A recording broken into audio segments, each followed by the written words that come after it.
السلام علیکم ورحمۃ اللہ۔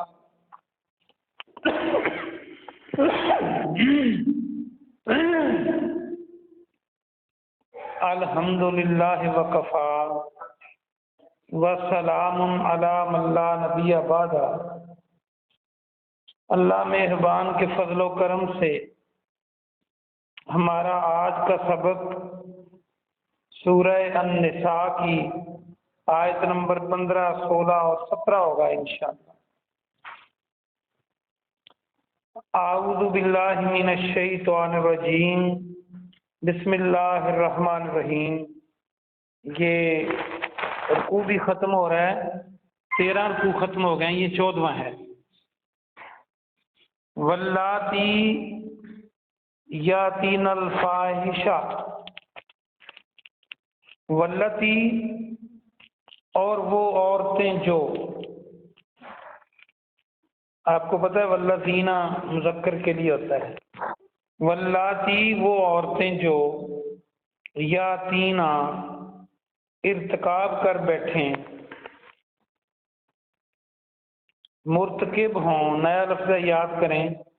ویسے اس کا معنی آنا بھی ہوتا ہے، وہ بھی اگر لگائیں تو یہی معنی بنے گا، یاتین الفاحشہ، بدکاری کے ساتھ آئیں۔ اگر وہ بدکاری کے ساتھ آئیں یہ معنی بھی بن سکتا ہے۔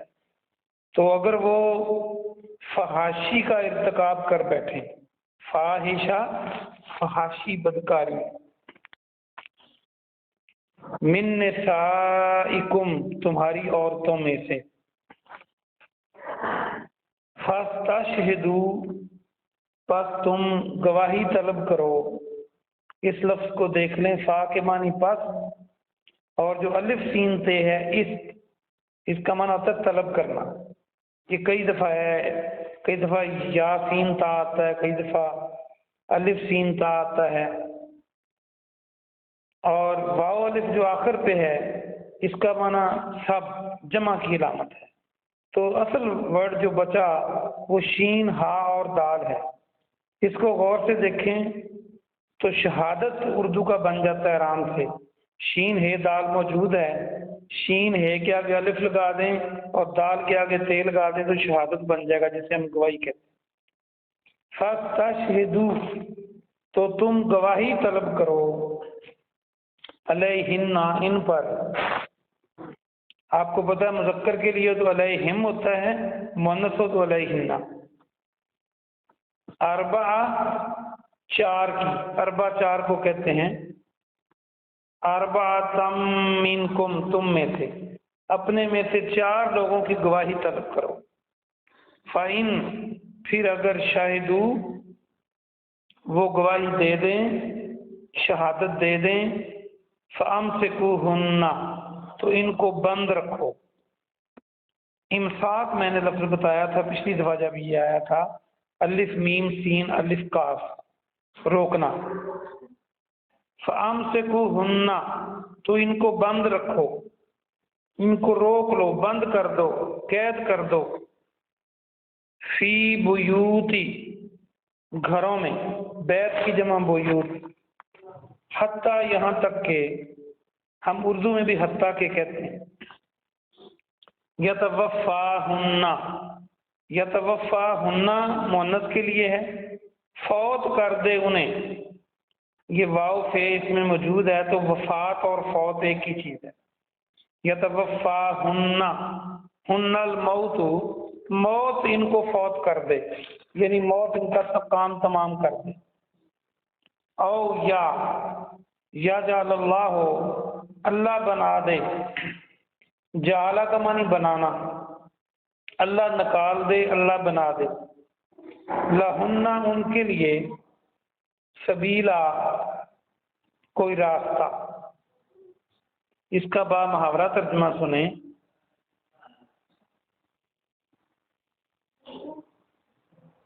اگر تمہاری عورتوں میں سے جو عورتیں بدکاری کر بیٹھیں اور تم ان پر 4 گواہوں کی، اپنے میں سے 4 گواہ طلب کرو،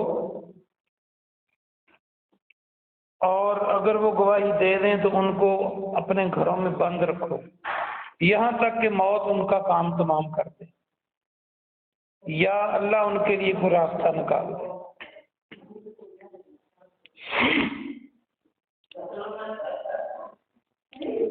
واللذانی یاتیانہا، واللذانی اور وہ دو فرد جو یاتیانہا ارتکاب کریں،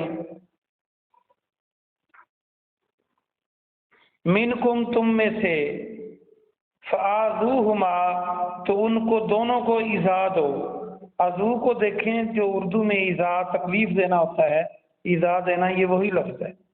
فآذوہما ان دونوں کو تکلیف دو، فإن پھر اگر تابا وہ دونوں توبہ کر لیں، وأصلحا اور دونوں اصلاح کر لیں، فأعرضوا عنہما فأعرضوا تو اعراض کرو، پس اعراض کرو، الف عین رے الف زواد، اعراض ہوتا ہے درگزر کرنا، چشم پوشی کرنا، اغماض کرنا، ڈھیل دے دینا، منہ پھیر لینا۔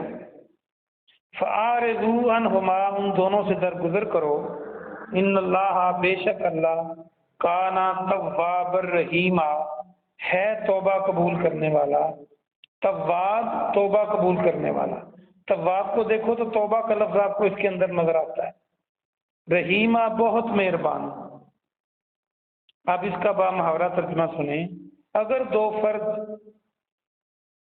بدکاری کا ارتکاب کریں، بدکاری کو بریکٹ میں کریں، تم میں سے تو ان کو ایذا دو، تکلیف دو، اگر وہ دونوں توبہ کر لیں اور اپنی اصلاح کر لیں تو ان سے درگزر کرو، بے شک اللہ تعالیٰ توبہ قبول کرنے والا بہت مہربان۔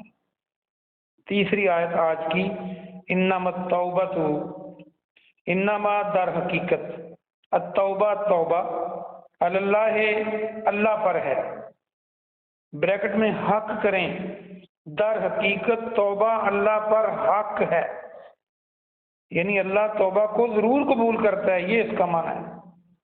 للذین ان لوگوں کا جو یعملون جو کر لیتے ہیں، عمل کر لیتے ہیں، عین میم لام عمل، یعملون وہ عمل کرتے ہیں، السوء برائی کا، بری حرکت کا، بجہالت نادانی سے، جہالت سے، ثم یتوبون پھر وہ توبہ کر لیتے ہیں، من قریب جلدی سے، قریب سے، فوری توبہ کر لیتے ہیں، فاولئک تو یہی وہ لوگ ہیں، یتوب اللہ کہ اللہ رجوع کرتا ہے ان پر، یعنی اللہ ان کی توبہ قبول کرتا ہے، علیہم ان پر، وکان اللہ اور ہے اللہ علیمن حکیمہ سب کچھ جاننے والا، علیم علم والا، حکیمہ حکمت والا، سب کچھ جاننے والا اور سب کچھ خوب حکمت والا ہے۔ اس کا بامحاورہ ترجمہ سنیں، اگر دو فرد برائی کا ارتکاب کریں تم میں سے تو ان کو ایذا دو، اور اگر وہ توبہ کر لیں اور اپنی اصلاح کر لیں تو ان سے درگزر کرو، بے شک اللہ تعالیٰ توبہ قبول کرنے والا بہت مہربان ہے۔ اور 17ویں آیت کا ترجمہ، در حقیقت توبہ اللہ پر حق ہے، حق کو بریکٹ میں کریں۔ ان لوگوں کا جو بری حرکت کر بیٹھتے ہیں نادانی سے، پھر توبہ کر لیتے ہیں جلدی سے، تو یہی وہ لوگ ہیں جن کی طرف اللہ رجوع کرتا ہے، جن کی توبہ اللہ قبول کرتا ہے، اور اللہ بہت کچھ جاننے والا، سب کچھ جاننے والا اور خوب حکمت والا ہے۔ یہ آج کا سبق تھا، 3 آیتیں ہو گئیں، آئیے اب ہم ان کی تفسیر دیکھتے ہیں۔ آج یہ نیا ٹاپک ہے، نیا رکوع ہے، تو اللہ سبحانہ و تعالی اس میں فحشہ عورتوں اور مردوں کی سزا ہے، اور یہ وہ سزا ہے جو سورہ نور کی آیتیں نازل ہونے سے پہلے تھی، بعد میں یہ سزا کینسل ہو گئی۔ اسلام کا یہ مزاج ہے کہ جب وہ کسی بات سے روکتا ہے تو یکدم نہیں روک دیتا، جیسے شراب منع کیا تو پہلے شراب کی برائیاں گنوائیں، پھر اس کے نقصانات گنوائے، پھر اگلے 2 سال کے بعد اس کو حرام کیا۔ اسی طرح چونکہ عرب معاشرے میں بڑی برائی تھی، فحشی تھی، تو اس کو بھی روکنے کے لیے اللہ نے پہلے اور سزا رکھی، بعد میں کوڑوں کی اور رجم کی سزا رکھی۔ تو یہ پہلی سزا ہے جو بعد میں منسوخ ہوگی۔ یہ سزا یہ ہے کہ اگر عورتیں بدکاری کریں تو 4 گواہ طلب کرو، اور 4 لوگوں کی اگر گواہی آ جائے تو پھر ان کو گھروں میں بند کر دو ان کی موت تک، ان کو گھروں میں قید کر دو، ان کو موت آئے وہ مر جائیں بس، یا پھر اللہ ان کے لیے کوئی راستہ نکال دے۔ یہ اللہ ان کے لیے جو راستہ نکال دے ہے یہ وہی ہے جو سورہ نور میں آیتیں نازل ہوئی کہ باقاعدہ ثانی مرد اور عورت کی سزا مقرر کر دی گئی، پوری زندگی کی قید کی بجائے۔ سورہ نور میں آپ پڑھیں گے کہ اگر شادی شدہ مرد عورت بدکاری کرتے ہیں تو ان کو زمین میں گاڑ کر پتھر مار مار کر ہلاک کر دو، اور اگر غیر شادی شدہ ہیں تو ان کو 100 کوڑے مارو۔ اور دیکھیں یہ اتنا بڑا جرم ہے معاشرے میں، کوئی بندہ اپنی بہن بیٹی کے لیے پسند نہیں کرتا، تو جب خود کرتا ہے تو سوچتا نہیں ہے۔ اسی لیے اللہ نے ایسی سزا رکھی ہے کہ ایسے بندے کا زندہ رہنا اب اللہ کو پسند ہی نہیں ہے، اور ان کو مارو اور پتھر مار مار کر ہلاک کرو، آرام سے تلوار سے نہیں، تکلیفیں دے دے کے۔ یہ نیا حکم جو سورہ نور میں ہے آج تک یہ ہے۔ یہ پہلا حکم ہے کہ گھروں میں بند کر دو، یہ کینسل ہو گیا، بعد میں منسوخ ہو گیا، اور اللہ کو راستہ نکال دے۔ اگلی آیت میں اللہ نے فرمایا کہ اگر 2 مرد یا 2 فرد یہ بدکاری کریں تو ان کو ایذا دو، ان کو، وہ پہلے صرف عورتوں کا تھا، اور اگر وہ توبہ کر لیں تو پھر اور اپنی اصلاح کر لیں تو ان سے اعراض کرو، ان سے درگزر کرو، اللہ معاف کرنے والا ہے۔ یہ دونوں سزائیں سورہ نور کی سزا سے پہلے کی۔ موجودہ جو آج سزا ہے بدکار مرد اور عورت کی، وہ اگر شادی شدہ ہیں تو ان کو زمین میں گاڑ کر پتھر مار مار کر ہلاک کر دیا جائے گا، اور پھر وہ گناہ سے پاک ہو جائیں گے۔ اگر غیر شادی شدہ ہیں تو 100 کوڑے مارے جائیں گے، اور 1 سال کی جلاوطنی بھی حدیث میں آتی۔ تو آخری آیت کی تشریح کہ بے شک توبہ اللہ پر حق ہے، یعنی توبہ کو اللہ قبول کرنا اللہ پر حق ہے۔ کوئی اللہ کے در پہ آئے، معافی مانگے، اللہ ضرور قبول کرتا ہے، اور یہ ان لوگوں کی توبہ کا حق ہے اللہ پر جو برائی کر بیٹھتے ہیں، گناہ کر بیٹھتے ہیں، جھوٹ بول بیٹھتے ہیں، لیکن پھر فوری انہیں نادانی ہوتی ہے، انہیں پشیمانی ہوتی ہے کہ ہم نے غلط کیا ہے، تو ہمیں یہ نہیں کرنا چاہیے، پچھتاوا ہوتا ہے، تو پھر وہ توبہ کرتے ہیں۔ جب وہ توبہ کر لیں گے تو اللہ ضرور ان کی توبہ کو قبول کرے گا۔ اللہ سب کچھ جاننے والا اور حکمت والا ہے، اور توبہ اس وقت تک قبول اللہ کرتا رہتا ہے جب تک انسان کو موت نظر نہ آ جائے۔ جب موت نظر آ جائے پھر توبہ قبول نہیں ہوتی، اس سے پہلے پہلے اللہ سے توبہ کریں، اور اللہ کو توبہ پسند بہت ہے۔ جو کوئی توبہ کرتا ہے، استغفار کرتا ہے، اللہ اس کا رزق کھول دیتا ہے، اس کی روزی کھلی کر دیتا ہے، اللہ اس کو شفا دے دیتا ہے، اس کی بیماری دور کر دیتا ہے، اللہ اس کے حالات بہتر کر دیتا ہے، اللہ آسمان سے بارشیں نازل کرتا ہے، تو اللہ کی رحمتیں ہی رحمتیں ہو جاتی ہیں توبہ کرنے سے۔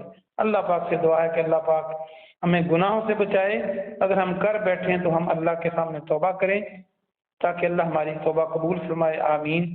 سبحان ربک رب العزت عما یصفون وسلام علی المرسلین والحمد للہ رب العالمین۔